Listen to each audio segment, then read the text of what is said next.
Hi mga kabesi! At dahil Sunday ngayon at walang trabaho, naisipan kong magamas ang aming harapan. Kasi napakadamo na, baka tarhan na ng ahas. Kasi minsan ang ahas ay nasa damo, minsan nasa bahay.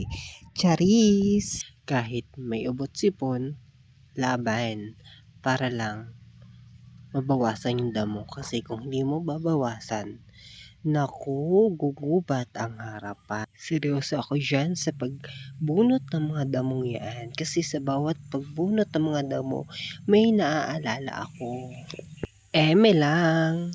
Kaya samahan niyo ako sa aking paggagamas. Seryosong seryoso ako dyan sa aking paggagamas na yan. Nakikita naman sa aking mga mukha, diba? O diba? Hago doon. Talaga namang gigil na gigil sa pagbubunot ng damo. Kitang-kita naman, o diba, tapon doon sa gilid. Tapos gamas ulit yan tuloy. Naging barako ako sa ginagawa ko. Pero okay lang. Para sa bayan, eme. Diba, sa aking paggagamas na makikita mo napakaseryoso ko, diba? May kagat labi pa. Pero okay lang yan.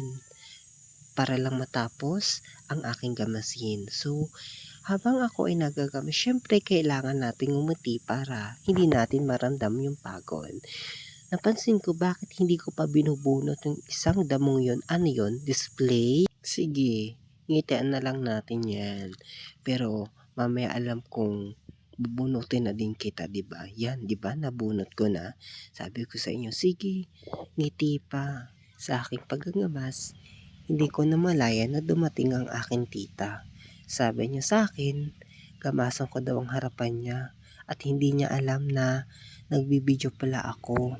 Ayan, tapos na pala ako magamas. Salamat sa panonood.